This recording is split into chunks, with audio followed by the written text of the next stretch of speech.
2024 లేదా 25లో డిగ్రీ లేదా బీటెక్ చదివారా? సాఫ్ట్‌వేర్ జాబ్ కోసం ఎదురు చూస్తున్నారా? అయితే కోడ్ జ్ఞాన్ 100 డేస్ కోర్సులో చేరండి. జాబ్ సాధించండి. Welcome to Suman TV. నేను మీ సుమన్ టీవీ. నాకు రికవరీ ఏజెంట్ మీతో సంబంధం లేకుండా మీ ఫోటోలు తీసి దాన్ని వాళ్ళకి ఇష్టం వచ్చినట్లు కనుక వాడుకుంటూ ఉంటే చట్టపరంగా చూసుకుంటే ఎలాంటి సెక్షన్స్ అప్లై అవుతాయి అనేది ఈరోజు మనతో పాటు ప్రముఖ అడ్వకేట్ శశికాంత్ గారు ఉన్నారు. వారి మాట్లాడి తెలుసుకుందాం. Hello sir. నమస్తే అండి. సార్, కొంతమంది రికవరీ ఏజెంట్స్ ఏ విధంగా ఉంటారనంటే వాళ్ళ ఇష్టానికి ప్రవర్తిస్తూ ఉంటారు. అంటే మనకు సంబంధం లేకుండా మన ఫోటోలు అవన్నీ పర్సనల్ ప్రైవసీ ఏవైతే ఉంటాయో అవి కూడా తీసుకుని వెళ్ళిపోతూ ఉంటారు. అవునండి. ఈ ఫోటోలు తీయటం అనేది చట్టబద్ధమా కాదా? చాలా డెప్త్కి వెళ్ళి మీరు అడుగుతున్నారు ఈ క్వశ్చన్. ముందుగా ఒక పాయింట్ ఫాస్ట్ చెప్తాను నాగరాజ్ గారు. అప్పు అవసరం ఉంటేనే తీసుకోమని చెప్తున్నాను. నేను కూడా అప్పు అవసరం ఉంటేనే తీసుకోమంటున్నాను. సరే, తెలుసో తెలియక అప్పు చేస్తారు, ఇంకా మీరు కట్టలేని పరిస్థితికి వెళ్ళిపోయారు. రాజ్యాంగం మీకు ఒక హక్కు ఇస్తుంది. ఏంటి?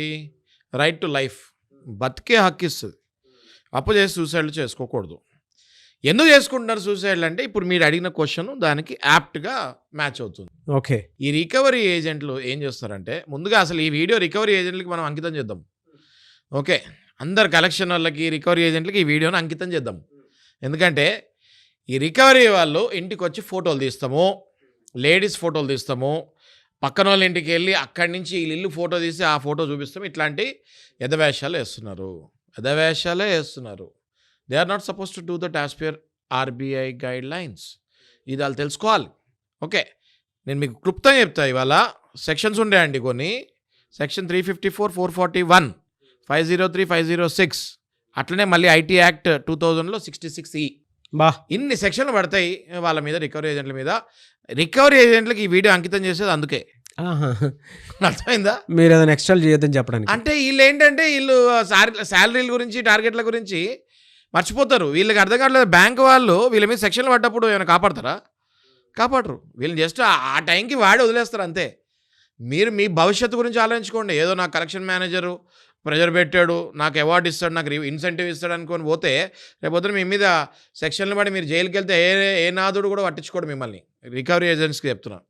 అయితే తర్వాత అప్పు తీసుకున్న వాళ్ళకి నేను ఏం చెప్తున్నా అంటే, ఇన్ని సెక్షన్స్ వాళ్ళ మీద అప్లికబుల్ అవుతాయి. వాళ్ళు కనుక మీ ఇంటి ముందుకు వచ్చి మీ ఇంటి ఫోటో తీసినా, మీ ఇంట్లో వాళ్ళ ఫోటో తీసినా, పక్కింటి వాళ్ళకి వెళ్ళి వాళ్ళకి మీ ఫోటో చూపించి వీడు దొంగ, వీడు ఎక్కడ ఉంటాడో అని అడిగినా, లేకపోతే నార్మల్గా ఫోటో చూపించి వీడు మీకు తెలుసా అని అడిగినా ఇన్ని సెక్షన్స్ పడతాయి. క్లుప్తంగా ఒక్కొక్క సెక్షన్ మాట్లాడుకుంటే, సెక్షన్ 354 అది దేనికి అంటే రైట్ టు ప్రైవసీ.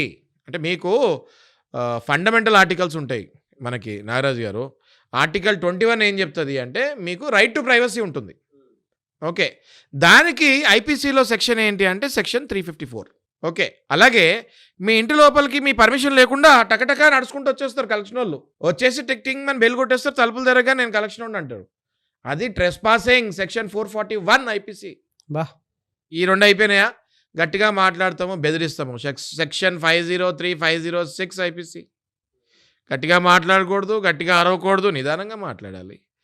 లోన్ ఇచ్చినప్పుడు ఎంత సౌమ్యంగా మాట్లాడారో అడిగేటప్పుడు కూడా అంతే పద్ధతిగా అడగాలి.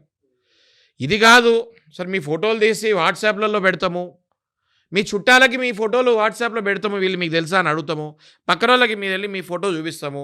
సెక్షన్ 66E ఐటీ యాక్ట్ 2000 2 ఏళ్ల నుంచి 3 ఏళ్ల వరకు మీకు జైలు శిక్ష పడే అవకాశం ఉంటుంది. అంతేకాకుండా రికవరీ వాడికి ఫ్యూచర్ లేకుండా ఈ ఐపీసీ సెక్షన్లు ఇవన్నీ పడితే రేపు పొద్దున్న జాబ్ కూడా వచ్చే ఛాన్స్ ఉండదు కలెక్షన్ వాళ్ళకి. ఎందుకంటే they have violated RBI guide lines. Already వాళ్ళ మీద ఇవన్నీ క్రిమినల్ సెక్షన్స్ ఉంటాయి. రేపొద్దు నువ్వు ఏ జాబ్కి వెళ్తావు మళ్ళీ?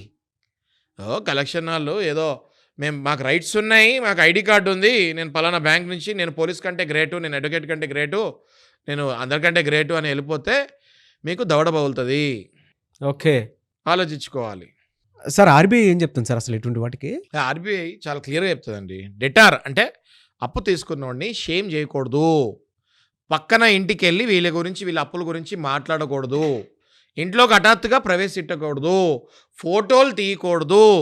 ఇవన్నీ కూడా ఆర్బీఐ క్లియర్గా చెప్తుంది. ఇంకోటి మెయిన్ ఆర్బీఐ చెప్పేది ఏంటంటే సోషల్ మీడియాలో వీళ్ళ పోస్టులు పెట్టకూడదు. వీళ్ళు ఏం చేస్తారండి, సోషల్ మీడియాలో కూడా పెట్టేస్తారు టక్మని తీసి. కొంతమంది కలెక్షన్ వాళ్ళకి అంటే లిటరల్లీ 10th ఫెయిల్ ఏం చదువుకున్న వాళ్ళని వీళ్ళు అప్పుడప్పుడు రిక్రూట్ చేసుకుంటుంటారు కలెక్షన్ ఏజెన్సీలు. అలాంటి వాళ్ళకి నేను చాలా క్లియర్ చెప్తున్నా, రేపు పొద్దున్న మీరు మళ్ళీ 10th పాస్ అయినా వేస్ట్. ఎందుకంటే మీ మీద ఆల్రెడీ అప్పటికి క్రిమినల్ కేసు పడి ఉంటుంది.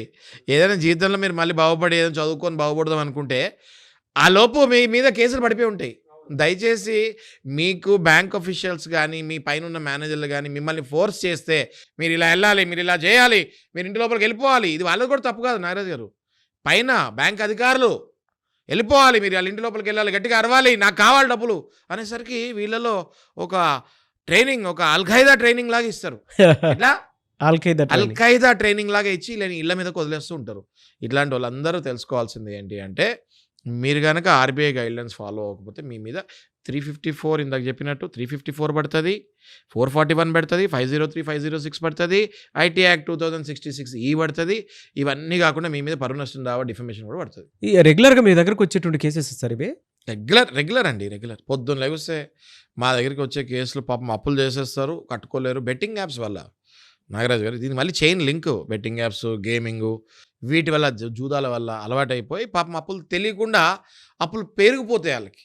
మళ్ళీ జీవితంలో బాగుపడాలి అన్న హోప్ పోద్ది. అప్పుల వల్ల డిప్రెషన్కి వెళ్ళి చచ్చిపోదాం అనుకునే టైంలో వాళ్ళ ఇంట్లో వాళ్ళు తీసుకొని వస్తారు మా దగ్గరికి.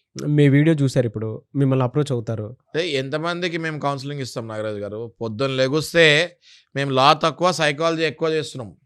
ఎంతమందికి మేము డిప్రెషన్ లేని వాళ్ళకి బయటకు తీయాలి, వాళ్ళని అరే 1000 కోట్లు 100 కోట్లు అప్పులు చేసిన వాళ్ళు పారిపోతున్నారు, మీరెందుకు ఇలా 1 కోటికి 2 కోట్లకి గడగడలాడుతున్నారు, 50 లక్షలకి ఎందుకు చచ్చిపోతున్నారు, 20 లక్షలు చచ్చిపోయారండి జనాలు. 100 కోట్లు 1000 కోట్లు దోచుకున్న వాళ్ళు మన కొంతమంది సిద్ధహస్తులు పారిపోయారు, ఇక్కడే బతుకుతున్నారు, బెంజుకారులో తిరుగుతున్నారు. 50 లక్షలకి 20 లక్షలు చచ్చిపోకండి అని చెప్తున్నా నేను.